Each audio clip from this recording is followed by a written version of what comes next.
3D theory, 3 dimensional theory, या इसी को बोल देते हैं ईंट का सिद्धांत, और इसी को बोल देते हैं विषय वस्तु संक्रिया उत्पाद का सिद्धांत। जेपी गिलफोर्ड साहब थे और इन्होंने 1964-54 से लेकर के 1966 तक इस पर कार्य किया, अर्थात इस सिद्धांत पर कार्य किया।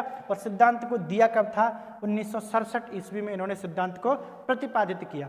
इन्होंने कहा कि देखिए भाई, जो बुद्धि होती है वो 3 कारकों पर निर्भर करती है, जो है 3 आयामों पर, सॉरी कारक नहीं, 3 आयामों पर निर्भर करती है, या 3 विमाओं पर निर्भर करती है, या 3 दिशाओं पर निर्भर करती है। तो वो कौन कौन सी हैं? एक तो है विषय वस्तु। हमारे मस्तिष्क में कोई विषय वस्तु होगी, उसको हम देख करके, सुन करके, है ना, शब्दों के रूप में या व्यवहार के रूप में विषय वस्तु को ग्रहण करेंगे।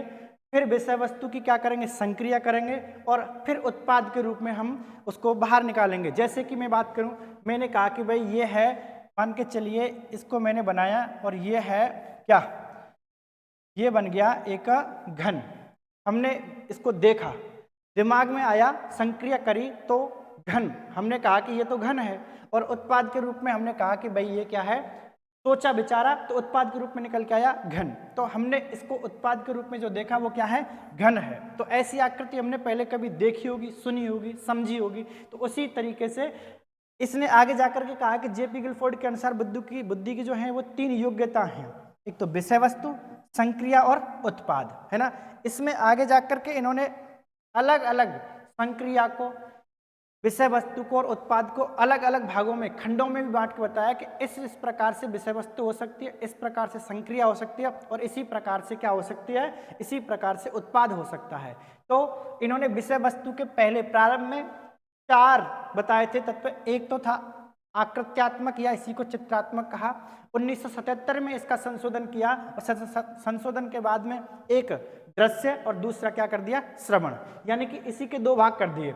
अब तीसरा कहूँ या इसको संकेत या प्रतीक, फिर कहूँ शाब्दिक, और फिर व्यवहार, यानी कि जो हमें जो विषय वस्तु मिल सकती है आकृति के रूप में, चित्र के रूप में मिल सकती है, जिसको दृश्य कह सकते हैं, हम चित्र को दृश्य कह सकते हैं, और सुन करके भी हम विषय वस्तु को ग्रहण कर लेते हैं। ऐसे ही विषय वस्तु संकेत के रूप में मिल सकती है, चिन्हों के रूप में मिल सकती है, प्रतीकों के रूप में मिल सकती है, या किसी शब्द के द्वारा हम विषय वस्तु को ग्रहण कर सकते हैं, या किसी के व्यवहार द्वारा भी हम समझ सकते हैं कि वो उसका कैसा व्यवहार है। जैसे कोई व्यक्ति क्रोधित है तो हमें उसके चेहरे से पता चल जाएगा कि ये कैसा व्यवहार कर रहा है ना। तो हम उसकी संक्रिया करेंगे, सोचेंगे तो हमें पता चलेगा कि ये क्रोधित व्यवहार कर रहा है।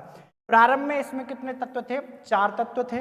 वर्तमान में इसमें कितने तत्व हैं? 5 तत्व हैं। अर्थात मैंने कहा कि 1977 में क्या कर लिया? संशोधन, आकृति को 2 भागों में, दृश्य और श्रवण में तोड़ दिया था।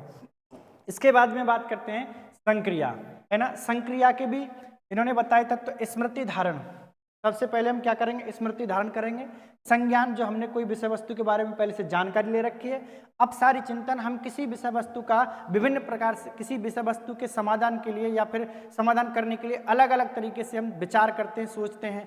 सोचने की जो क्षमता है उसको, चिंतन को हम क्या बोलते हैं? अभिसारी चिंतन बोलते हैं। अभिसारी चिंतन, हम केंद्रित होकर के क्या कर रहे हैं? चिंतन कर रहे हैं, तो उसको बोलते हैं अभिसारी चिंतन। मूल्यांकन, है ना, हम विषय वस्तु को का आकलन कर रहे हैं तो उसको बोलते हैं मूल्यांकन। स्मृति अभिलेख, या हमने कहीं से ज्ञान जो है प्राप्त किया है, कहीं पर लिखा हुआ है उसके अनुसार, तो इसको संशोधन किया और 1977 में एक्स्ट्रा बताया। अर्थात पहले कितने थे? प्रारंभ में इसमें तत्व 5 थे और वर्तमान में कितने हो गए? 6 हो गए।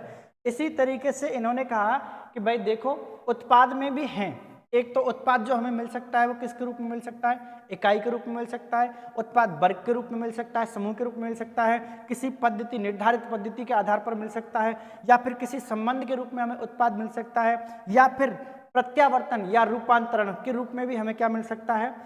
उत्पाद मिल सकता है, या फिर किसी प्रयोग या अनुप्रयोग के रूप में भी हमें उत्पाद मिल सकता है। वर्तमान व प्रारंभ में भी जो उत्पाद के तत्व थे वो 6 के 6 ही तत्व थे, है ना। इस प्रकार से इन्होंने बुद्धि को प्रारंभ में क्या किया? प्रारंभ में देखो इन्होंने किया कि जो प्रारंभ में बुद्धि के कुल तत्व थे तो पहले 4 था, फिर 5, फिर 6, है ना।